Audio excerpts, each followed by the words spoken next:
Hey everybody, it's Thursday. And welcome to this week's edition of The Night Bite. I'm Josh. And I'm Emily. And I feel like we are kind of finally back to fishing season. I know that's a weird way to put it. But, we just didn't have great ices here and we're finally hitting the rivers. But I think we are even back to some of our local lakes this weekend. So Yep. I feel like open water is like officially kicking off. I guess that's a weird way to put it, but at least for us, that is a little bit of how it feels. Yep.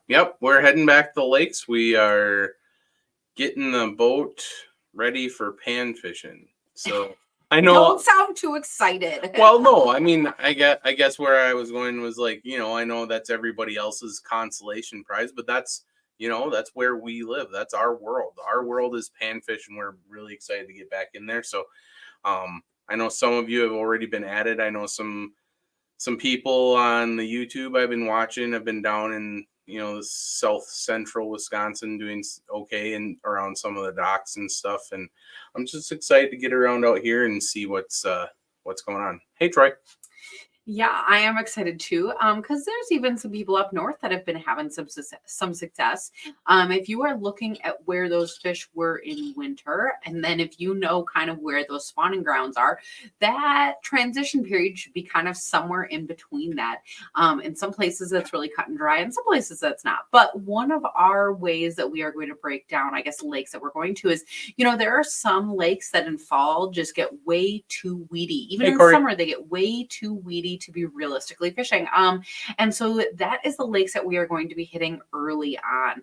And I'm really excited for that. Yeah, and we might also hit some lakes that are actually flow through lakes. So part of river systems, those tend to be pretty decent early in the spring, like Emily said, before the weeds get up and before the water gets too warm.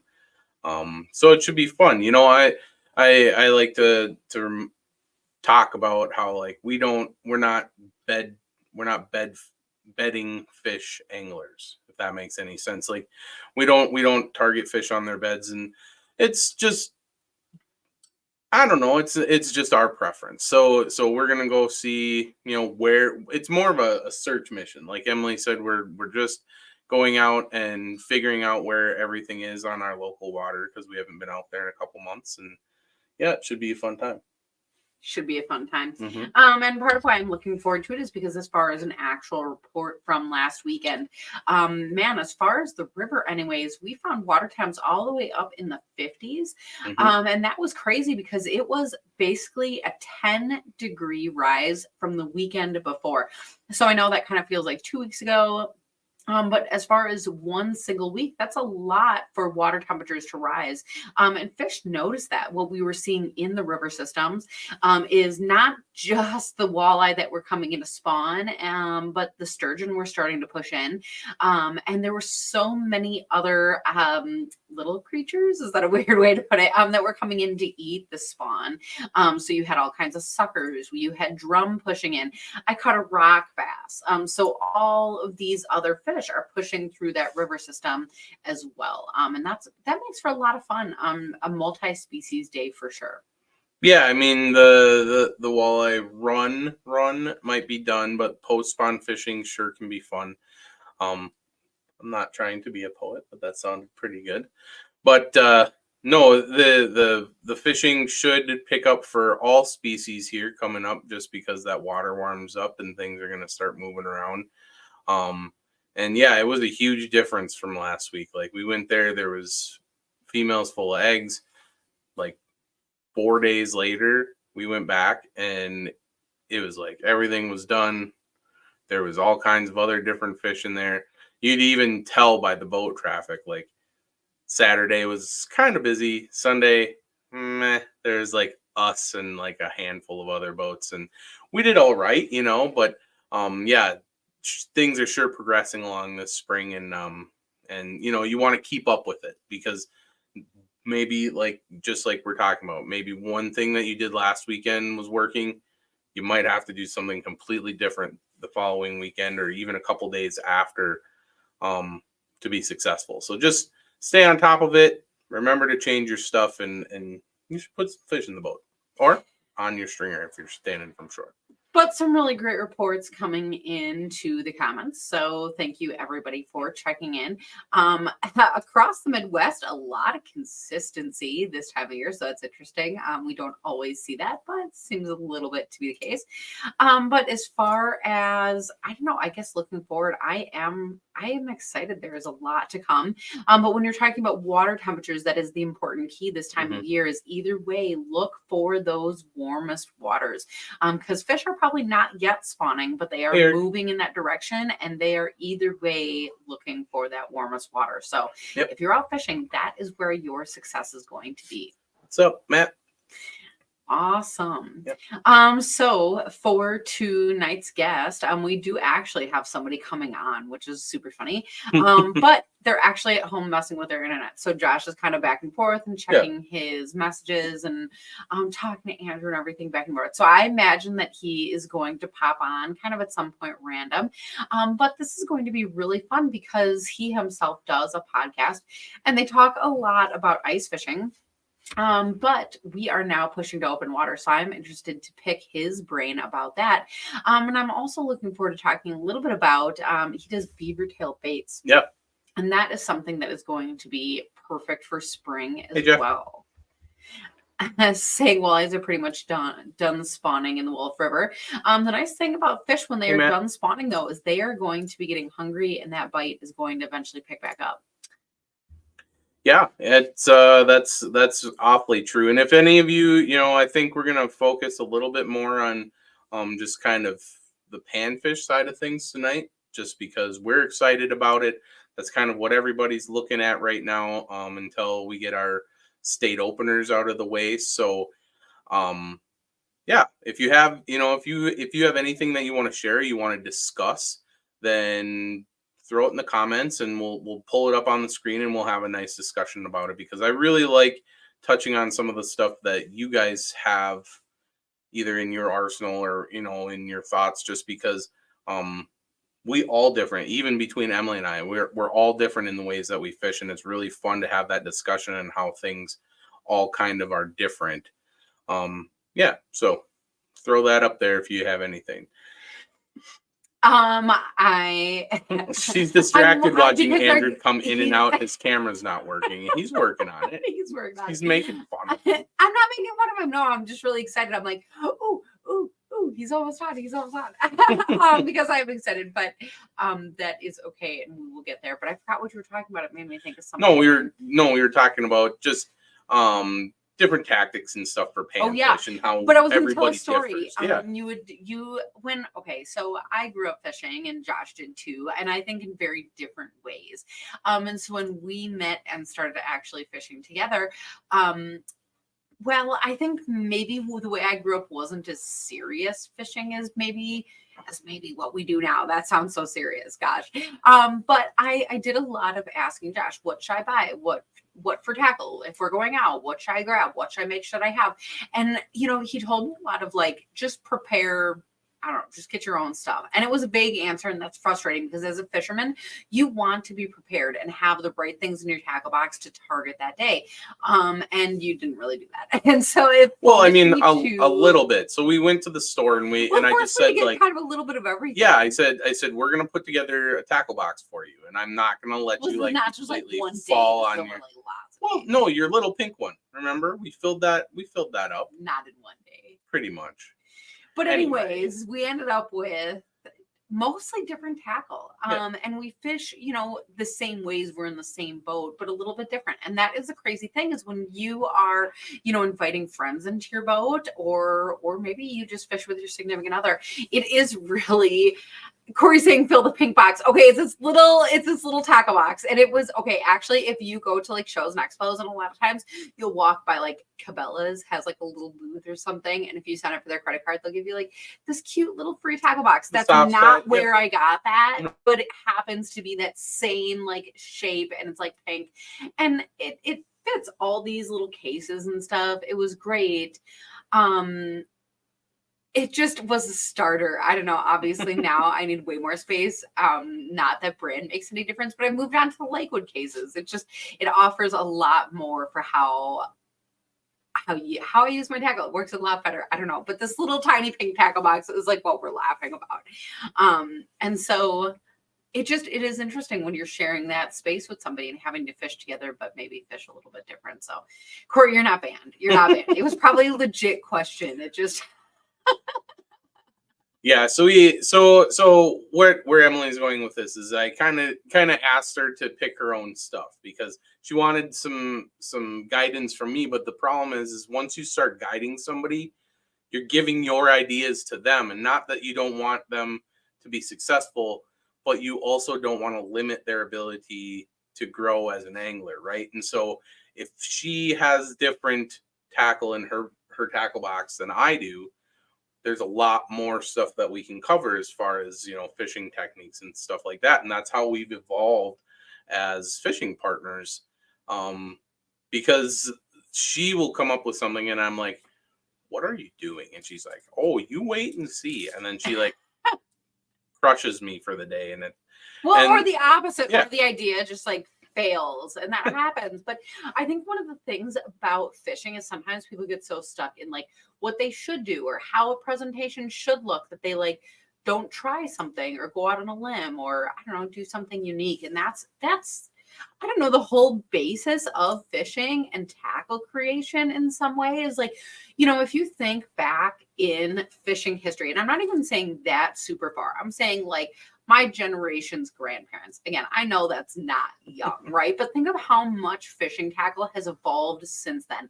Like there were people out there, and maybe even still today. I mean, do this. I'm not knocking this. It's, but you can take a tin can or like a tin can, aluminum can, soda can. Why do I feel like an idiot saying all those things? You know what I'm talking about? If you have, the right scissors, don't use your kitchen shears, but if you cut it open, you can use those different things and make lures. If you think about how that evolved over time, it is really just crazy. Mm-hmm. I'm watching Andrew now. Yeah, come back in. Yeah, he's cheering too. But I'm like, man, how did I get on that tangent? So I think we are going to shift gears. Let's bring him in. Hey, Andrew. Hey guys, that took a Welcome while. to the show. We're so excited to have you here. Yeah, thanks for having me on. It was a bit of a struggle. I even brought the work laptop home just so I'd have a better system, and the camera wouldn't work. So that is so funny. That's exactly how it goes. That is how it goes. So, what are you guys up to tonight? How's it going? Oh my gosh. You know what? We were just talking about getting back to the lakes for pan fishing, and I am so excited about doing that. Yeah, it just finally kind of getting that warm up. And over by me on the west side of Wisconsin here, we're looking at 60s all next week, and it's looking good. It's kind of crazy though how early everything is going to be for like fish moving up. And like last year, I still had guide trips last week to looking at pre-spawn crappies here, and right now in small water. Yeah. That is so crazy. And when you were talking about, last year you had guide trips, you mean like on ice, right? Yeah. I was ice guiding first week of April for sure. And maybe even I probably could have went the second week, but I was pretty whipped. And yeah, this year I've had the boat out once. That is so crazy. So then do you not do open water guiding? I do a little bit less, and I've been starting to get into it. I usually don't do a ton before the season opener, although that's usually because the lakes are just getting open, and that's kind of giving me my time to learn water. Whereas this year, I mean, I'd gladly go out next week because it's great weather and we've got fish moving up already, and it's just going to get really good. I was just telling somebody yesterday, usually I love that time around smallie spawn. And it's always been within a week of Memorial Day. And this year they're going to be pre-spawn on opener. It's just nuts. That is nuts. So before we get too far into the weeds or whatever, Yep. I mean, we know you were excited to talk to you, but there may be people at home who are just getting to know you. And so we've mentioned you clearly love fishing. You do a little bit of guiding. So can you introduce yourself? Maybe tell us a little bit about yourself. Yeah, Andrew Gullickson. I'm a guide here in northwestern Wisconsin. I own Beavertail Bait. Also have the podcast Iced Up that we've had you guys on a couple times. Yeah. We just talk ice fishing in the wintertime, but love doing that.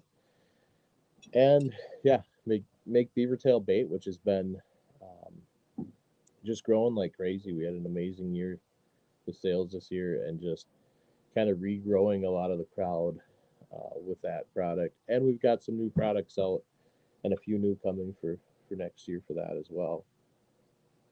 That's awesome. We know that folks here in Wisconsin know you very well. Yep. We had you down to the Wisconsin Ice Fishing Expo in Oshkosh, and by Sunday, all people could do was look at your last pack of baits, so you could Right. show them at least what Beavertail were if they didn't know already. Right. And so, like, we're pretty familiar here. For those of you that might not know, it is actual Beavertail, and it's something that you marinate in some, like, your own special sauce, right? Yep, we've got the secret sauce that's on them, and a lot of it though is the oils that are naturally in it, because that's kind of anybody making plastics. There's certainly a lot of great plastics out there, um, but they always tend to dip them in stuff to make it smell better, right? Or when you've got beaver tail, there's so much oil just packed into that meat that it, like, after hours it still is oily on your fingers. So if you're a scent guy that just like, and you believe a lot in like scent trails and just scent clouds around baits and stuff like that, like that's beaver tail for sure. Besides all the other stuff, like just the movement on it and the crazy durability that we talk about. Well, the durability is something that I was going to bring up for this time of the year, because I think a lot of people, they go out, they take the kids to their local docks and all of that. I think especially, I mean, it doesn't have to be shore fishermen, but this is one of the times where I think is super perfect, right? Because what happens is you go and you toss out, I don't know, probably a bobber setup or something. And then that bluegill comes and like pecks off your worm. And then so you're okay, rebait it, and then you put it out there and it pecks it right off. Sometimes that even happens with plastics. Like, I love plastics, but it's amazing sometimes what bluegills can do. Yeah. And so for sure, if you have something like the beaver tail, that's not actually going to get bitten off like those other baits are going to be. Yeah, it stays on, stays on forever, and it fits a lot of the bill. I'd say it fishes more like a minnow than a crawler per se. So like I don't always love it under a bobber unless I'm like minnow fishing anyways, or if I'm fishing it on a jig. It fishes really well. And everybody knows that, like, you get a crappie minnow, and if it gets looked at wrong by a crappie, it's going to swim off. I mean, they're just harder than heck to keep on.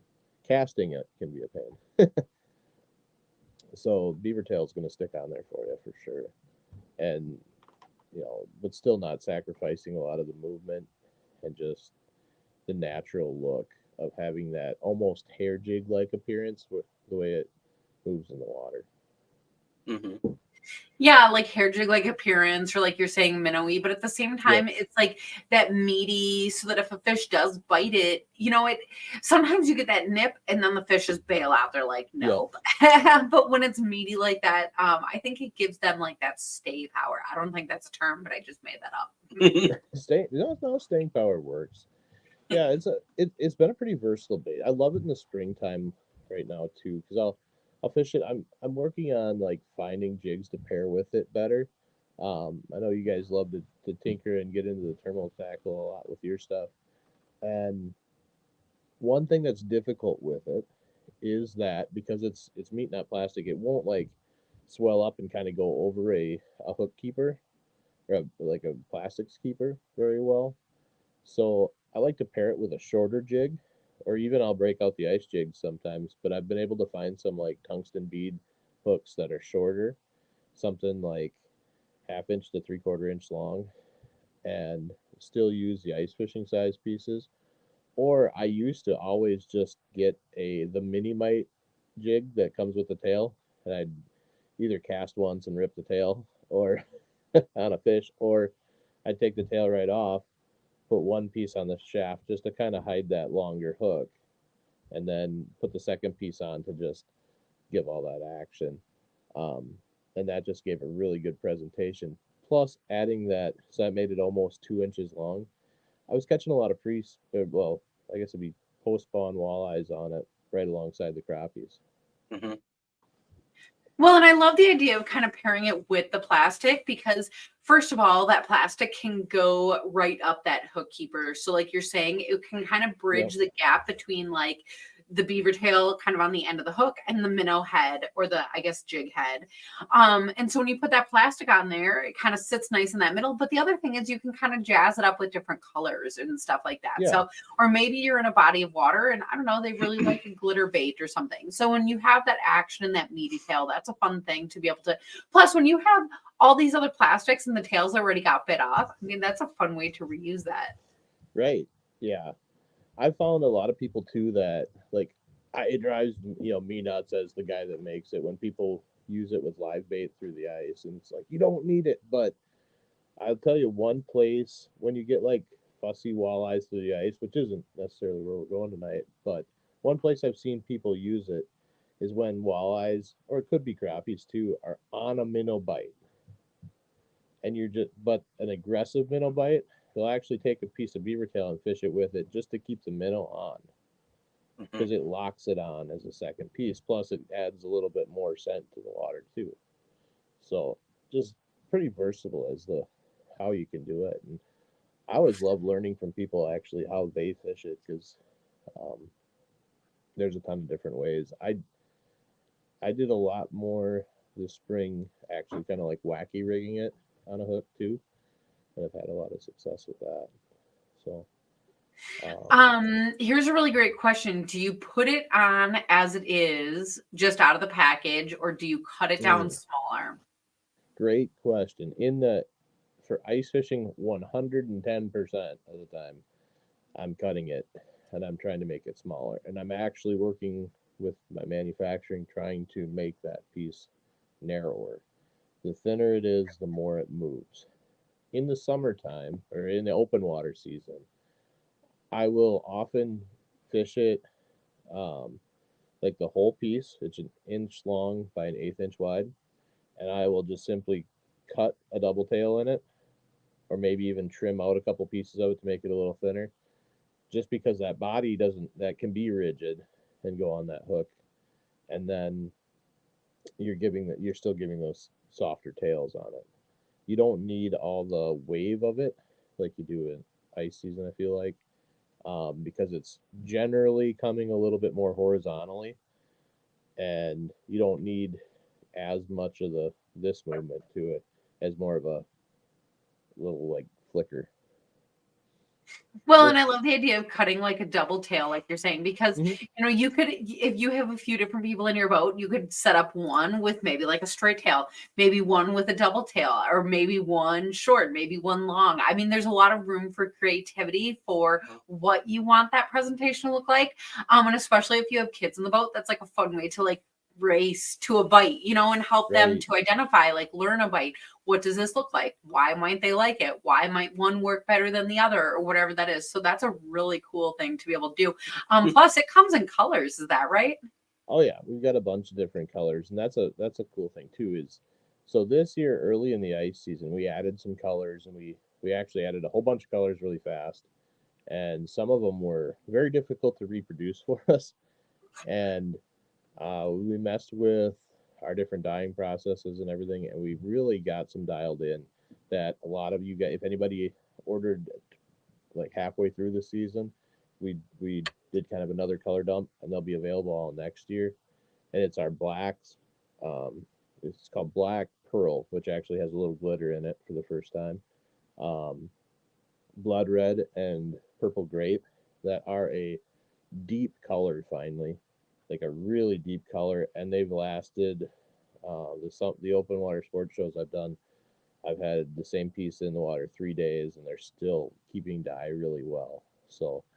Um, so we've been able to get those really dark colors that people, and like really vibrant colors, and they aren't washing out. So excited to see those. The other thing is, so we've got the living leech, which I've been getting out a little bit more this year. We've had it around for a couple of years, um, and it's packaged. Usually they're about 3.5 inches long, but it's pretty simple to cut an inch off of that and have a great panfish bait. As is, they are the coolest looking drop shot for smallmouth or walleyes that um, that I've ever seen, or even largemouth. But you trim that down a little bit, now you've got a chunk about that big that's got all that action to it, and then it already fits a hook a little bit better for an open water style presentation. That does move a little bit.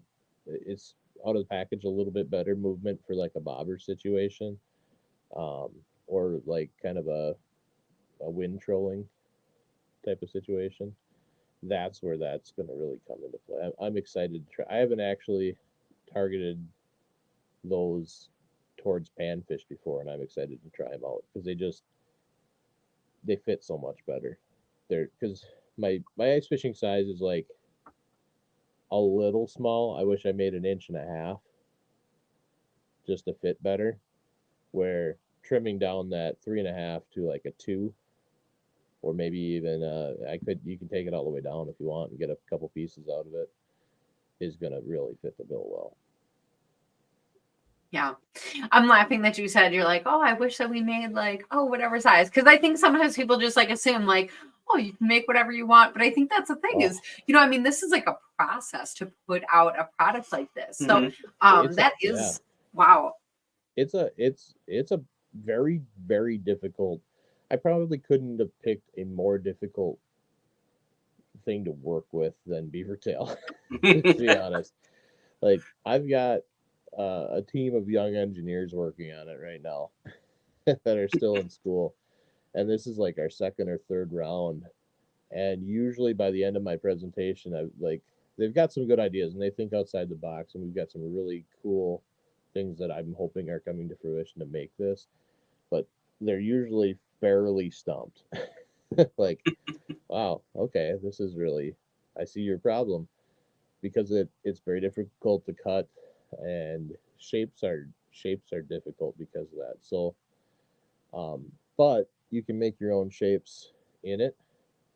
um like I say, you can cut things that are really cool, and just by taking your scissors and doing a little bit of modification on it, it it really comes alive. Like when you just pull and snip it a little bit, it looks so much more natural than most stuff out there. That's cool.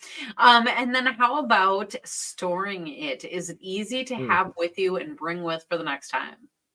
So out in the boat, keep it away from direct sunlight where it's going to bake. Like this time of year, it's probably not as big a deal. But you get into July and August and it's 80 degrees, you lay it on the front of the boat all day, it's going to start to age pretty fast. And if it sits like, I don't know, days in heat, it will start to get mushy.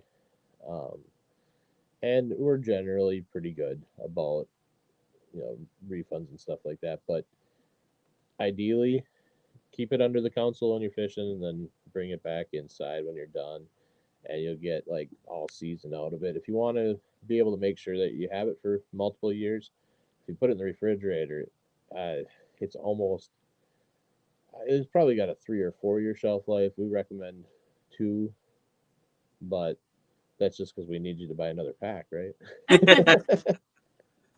Well, and one of the things to watch out for is, let's say that you tossed in your tackle packs, whatever. If it got like pierced by a hook, if that bag like leaks for any reason, put it in a Ziploc or something, because what you're not going to want to do is let it dry out. It shouldn't dry out too bad, but when you have that way to protect it, that is going to be more successful for sure. Yeah, definitely. Now, do you guys there's a technique that I guess I have not employed that much this year. 2 of them for panfish, or not this year, but up till now, which is just drop shotting. Is that something you guys do much? Yeah, I mean, I do it probably a little bit more than Emily does. It's just something that I honestly go to when Emily is stuck on structure. and then I get bored, and so I'll just start casting it, or I'll cast it around, and it's not anything like, we're locked on structure and there's no fish there. She's catching fish, and I just happen to not be catching fish, so I just try something different. Gotcha. But I think that technique's been around for the better part of a decade at this point. It just is still probably one of the best kept secrets in pan fishing, in my opinion. People think it's like a huge mystery, and it really isn't. It's not much different than fishing a float. It just, you don't have a float. You're just touching the bottom. Yeah, it's a lot easier to manage than a float too. Yep. And so yeah, I really enjoy that bite. One thing I run into is that it is kind of a pain in the butt to rig that, and so having a dedicated drop shot rod is almost necessary, and I just don't have that many rods yet, believe it or not. Well, there's always more. I've been down in your tinkering room. There's always some room to make a couple more. Yeah. You guys got a heck of a man cave down there.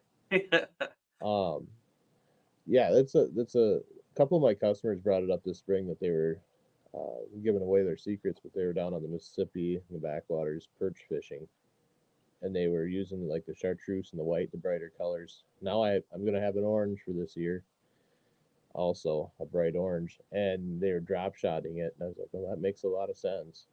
And I don't know why I haven't tried that. It's such a good open water drop shot. Why not throw it on a little jig, or excuse me, a little either a little fly or a little hook for the open water. So if you're, what would you say the buoyancy is like? Is it a sinking? Is it floating? Is it neutral? What would you say? It's like right on the verge of floating to floating. It kind of varies depending on where you are in the meet, but it floats in general. So, and it wants to float. So even if you get like a little more dense piece, it's just a hair away from floating, which gives it kind of the movement that it has, where basically you just have to let it and it'll move. I even have people, like when I'm jigging it in a tank, they'll set their rod down to try. I'll say, hold it as still as you can, and they'll try and cheat, and they'll hold on to the rod, but they'll set it on the edge of the tank, right? But just your heartbeat through the rod, that it's so buoyant and it's wanting to go up that it's like shaking just from your heartbeat. So, which gives it, makes it even better, because when you're throwing it on a jig, you put a lot of movement into your jig with the rod tip, but if you can drop shot it and actually almost hold it still, that's when Beavertail really shines. Let me hit this light here once. Yeah. So one thing that I'm kind of interested in trying myself this year, and it's something our friend Matt Steffen down in Stevens Point, he's kind of got us on this hover rig kick. If you haven't watched any of Matt Steffen's videos, he has probably 1 million videos out at this point. He puts out a video every single day, great tips. And he just started a company called Core Tackle. And so it moves the weight of your jig to the center of the shank instead of the forward of the shank. And so you have to thread the jig in from the top. And now I know you said that this stuff doesn't thread very well, but I believe I'm going to try. So this isn't tested, but I believe that if you're careful enough, you should be able to cut a slit in it enough to be able to fit the body in there, and then you could poke the eyelet through the meat, so the meat is still engaged with the hook. And I think as a floating bait, I think that would do really well with some of these smaller Core Tackle jigs that are coming out in the 32nd ounce and the 16th ounce. This is one of those moments where we were talking about not fishing the same. I'm sitting here thinking that's a ridiculous idea. And I think this would be a great hover rig bait, because that the whole essence of a hover rig is basically a free floating, like horizontally sinking bait. And so you want it to like have a lot of like flippy movements and just like kind of float, not float, but slow sink down, and then you twitch it and it Right. pops back up and it slow sinks. And I really That's- think that this might be a good bait for that. If we can figure out a way to rig it on that jig. That's well, even if you put it through, you could probably, I think you could probably look at using super glue on it too, Mm-hmm. and maybe gluing it to it. Yep. We'll play with it a little bit and see how it works. But yeah, I definitely think it's a bait that works best when you can kind of get a little bit more like vertical fall, like keeping it in the strike zone basically for suspended fish as long as possible, Mm-hmm. without having to move it a whole lot, which is always kind of the struggle I feel like with a lot of panfish. You're trying to fish super light so it drops really slow and sits right on them, but then the wind blows or anything anything moves you and it's difficult. So yeah, if you could make it hover a little bit, it's already trying to float a little. That hover rig, that might work best with a short piece of the leech. I think that Yeah, would yeah, we're gonna try that. We're gonna try that out. At least I'm gonna try that out. I'm gonna see Yeah. how it works because I did some hover rigging last open water season, and Mhm. like it's so fun. It's something. It makes a whole lot of sense as a crappie fisherman because like crappies a lot of times are open water or they're sitting right up next to cover, and like Yep. you want to, like you said, you want to keep, they're not like super reaction biters. They want to see it first and kind of track it and then be able to hit it when, pounce on it. And the I think hover you're rig going to idea end is up going to be needing awesome. to do something like what Andrew was saying in the first place, is like using a big chunk of plastic. If you're dead set on the hover rig and put that plastic on the hover rig and then hook. I can't wait to She's see what you're doubting going to me. do. Listen to the She's doubt in right. her Yeah, voice. all right. I think I just know because think it'll okay, work. there's somebody at home that is going to try to take a piece of flat beavertail bait, which is awesome, and they're going to try to take a hover rig bait, which is also awesome. They're going to try to hook that thing on the end, and it's going to be like weird. Yeah, I think that's where I think like you could actually push it.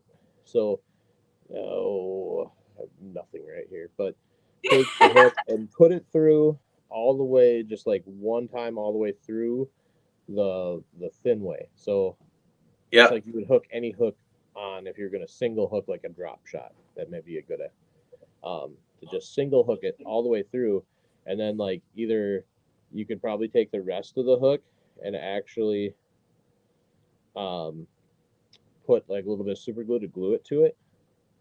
Just what it wouldn't even take very much, I don't think. Or um, you can put one piece all the way on. It'll thread on pretty well. It doesn't like to expand to go over things, which I think is what Emily's getting at, where it's going to split it a lot of times.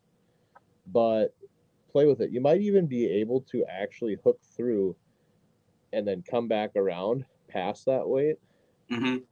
and lock it on where it'll still put that weight back where it needs to be. And then you could pop the eye through. That actually I could see working. That's kind of hard to describe, but that's the fun thing, is that Yeah, you get to you play can- with it and yeah. you get to do that. And so many baits are not durable enough Right. to be able to do things like this. And so, I mean, hey, Jim. So that's just a really fun thing to be able to do. yeah, and I think like that is kind of the neat thing with we've got the two products right now that we're working with is they're very kind of very different, even though it's the exact same piece of meat. With having it so much thicker with the more summertime open water focused leech, there's a lot more to play with there, a little bit more meat to it. Because the the ice fishing, the panfish bite, which I've had it in the ice fishing market for a long time, and I've open water fished with it on my own because I don't have as much time to kind of market it that way as an open water bait. Um, but we make it really, really thin because of that, because that's what you need ice season. Whereas a little bit of a leech is going to be a lot thicker, a lot more there to play with. And then once you've got it on, you can always trim it thinner where it needs to be thinner and leave it thick where it needs to be thick. So that's Mhm. probably the bait for a lot more of that. It's honestly, it's that leech is probably my better bait, but it's harder to make, and it uh, just from the industry side of things, the open water market is there's a lot more players in it, and it's a lot harder to break into. Mhm. So But we do always talk about things that can go with you from your summer to winter tackle box and back and forth. And this is one of those things that can do that. And so either way, absolutely, or no matter what you're fishing, this is a fun option for that. yeah, So I'm excited to do it.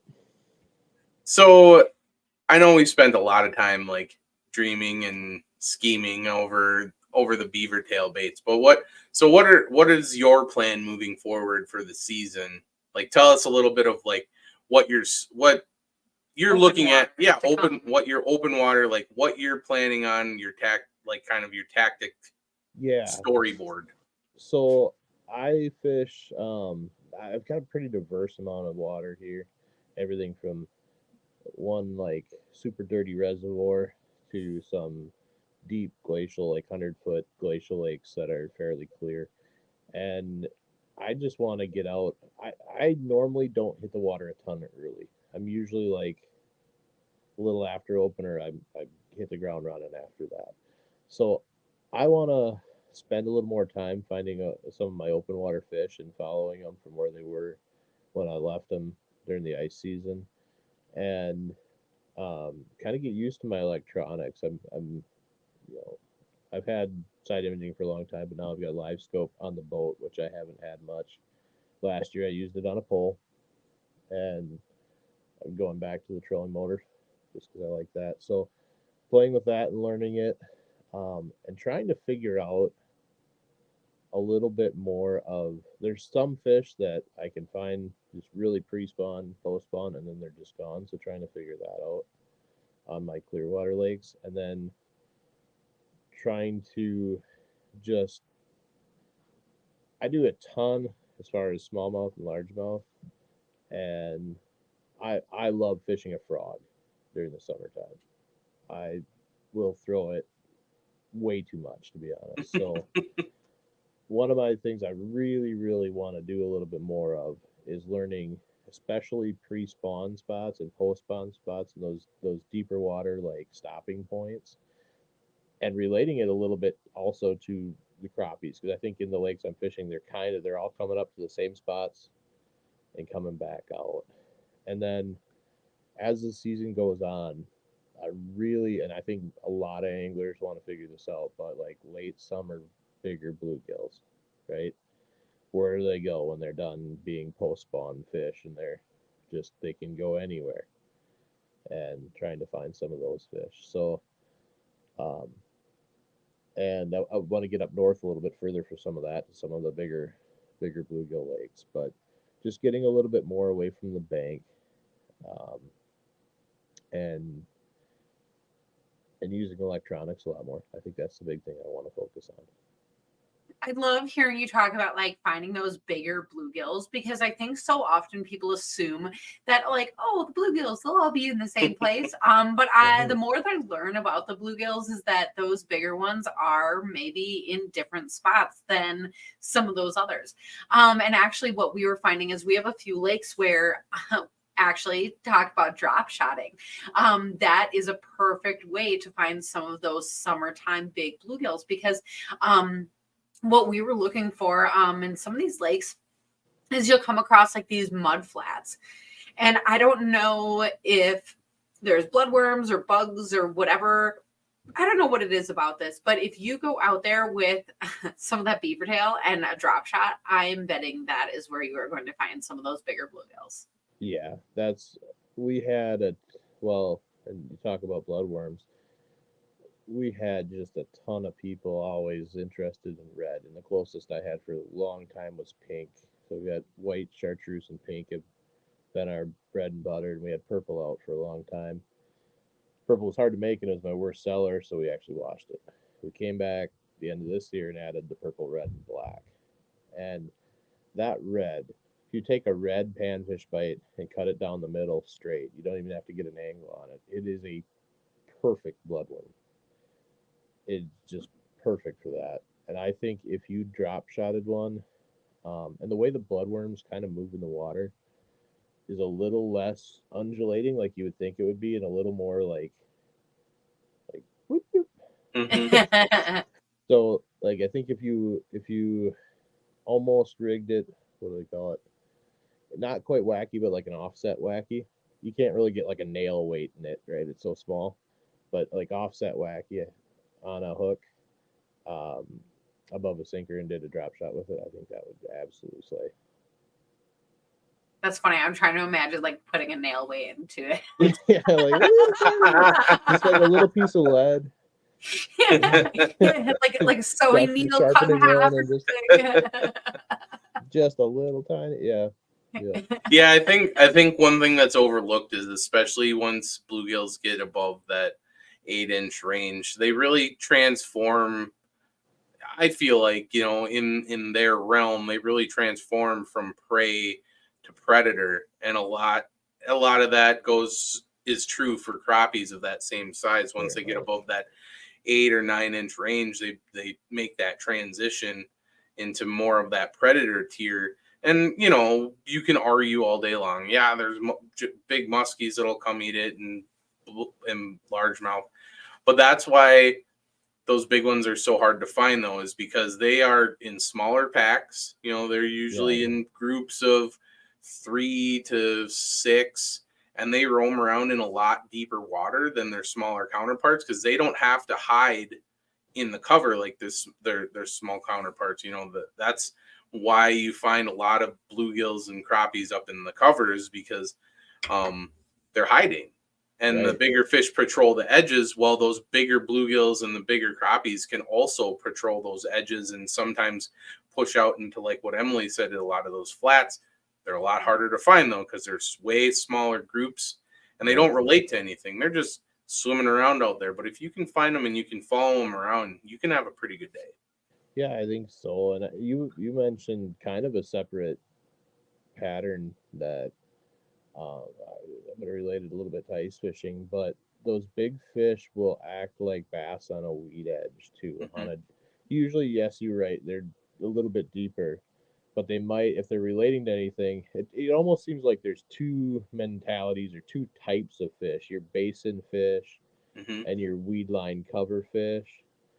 But don't think that just because you're catching fish in the weeds that those are like there's definitely a different fish there. When you're in 4 feet of water, casting up in the towards the bank and catching some fish, and they're small. It isn't just all small fish. Those bigger ones will act more like like you said, like a predator. So they'll kind of stay out where those bass and pike are because they're not worried about most bass and pike eating them. Mm-hmm.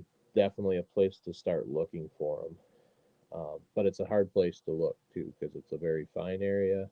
It's got weeds, so it's tougher to use electronics, that sort of thing. Hard to, definitely harder to present something right on that edge.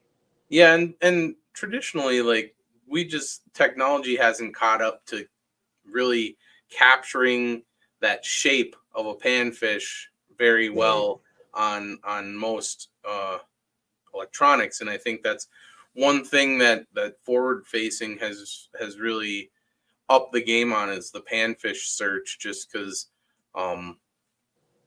you're kind of looking at them at their fattest angle there, when they turn, or when, if you're looking always down, they're always flat to your sonar, but on the forward facing, if they turn, you're bouncing off their whole body. And so I think that's one reason why it's become so popular, as like a search tool. But it's definitely not something that you need. Like, if you can follow those fish and you can learn your lakes, you have plenty of success. Emily and I, that's all we do is you just learn your lakes.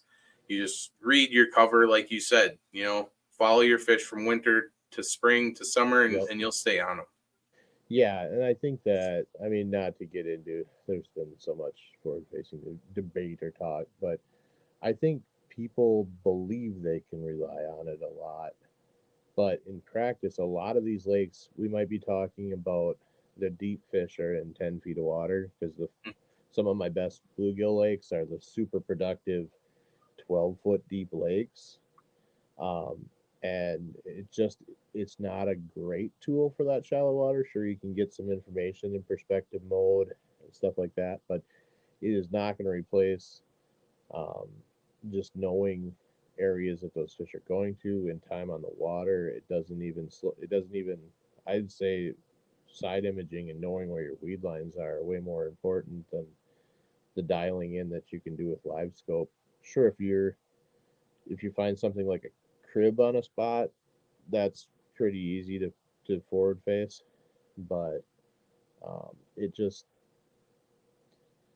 especially gills, crappies can be different, especially if they're in a basin, but especially gills, knowing how to fish those weed lines, knowing how to fish those breaks and where those fish are is still going to be way more important than having or not having forward facing. Mm-hmm.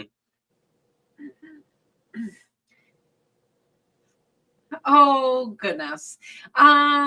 We talked about a whole bunch of things here this evening. And I guess one of the things that I have to ask is for people who are excited about fishing and all of this that we talked about, do you still have any guide trips open this spring or summer, or are you booked up?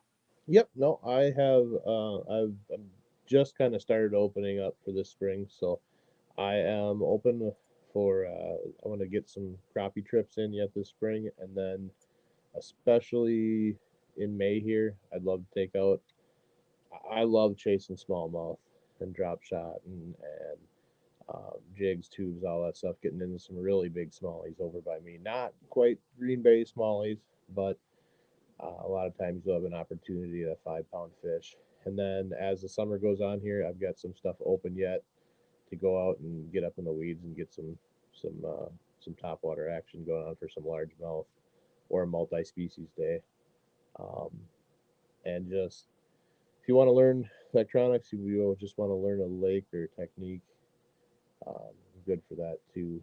The only thing I don't do a ton of, and being a Wisconsin guy, it's odd, but I I wouldn't even call myself a great walleye fisherman. I've just never spent a ton of time on them. I'd rather go after panfish and the bass and um, even actually I've gotten into some really good pike.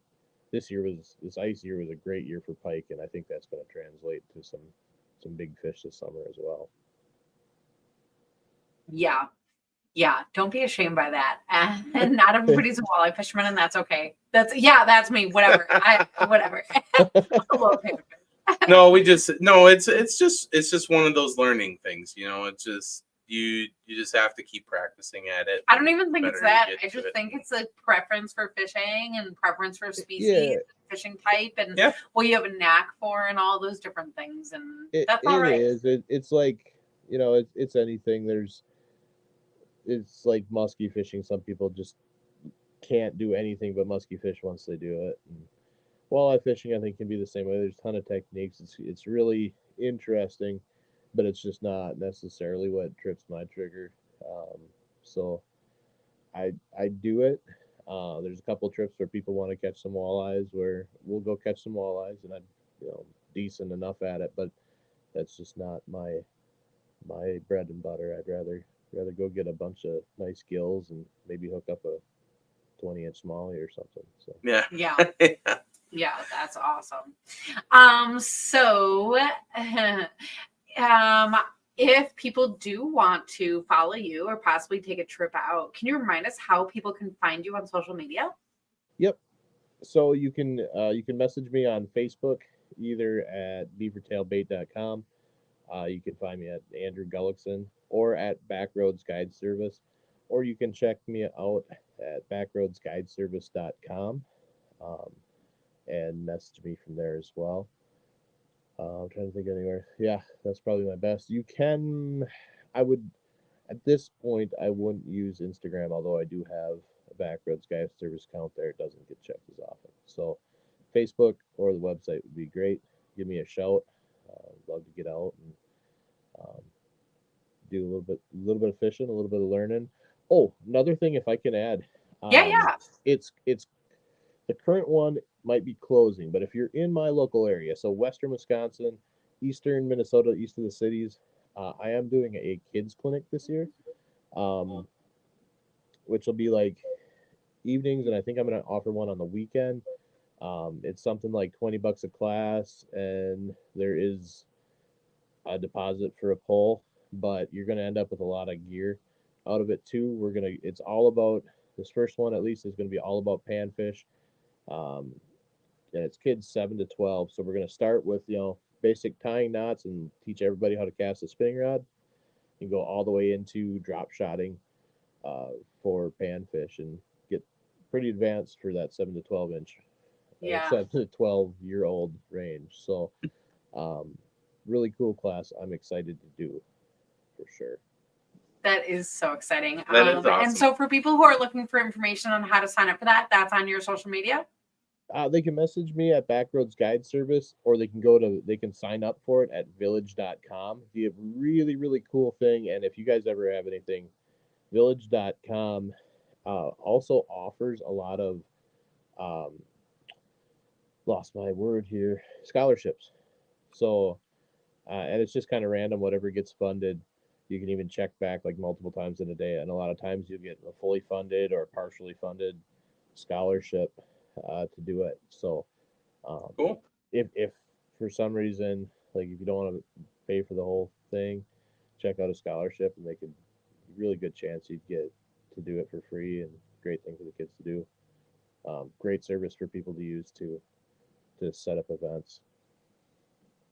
Well, and everybody should also check out the Iced Up podcast. You usually do that in the wintertime, but I'm sure there's all kinds of episodes people can catch up on leading up to this next coming season. So if you haven't subscribed or checked that out, it's a fun time. So Yep, we've had you guys on a couple times now, whether it be just with Striker or talking ice fishing, and me and Luke love to do that, and actually already talking about some of the stuff that we're going to do for next year.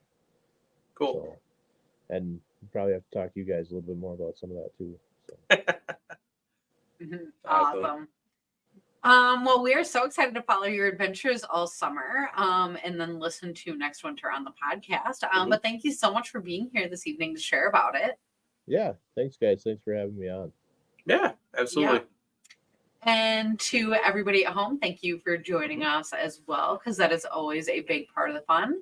And for everybody who didn't catch us live this time, we're looking forward to seeing you on next week's edition of The Night Bite. Night, everybody.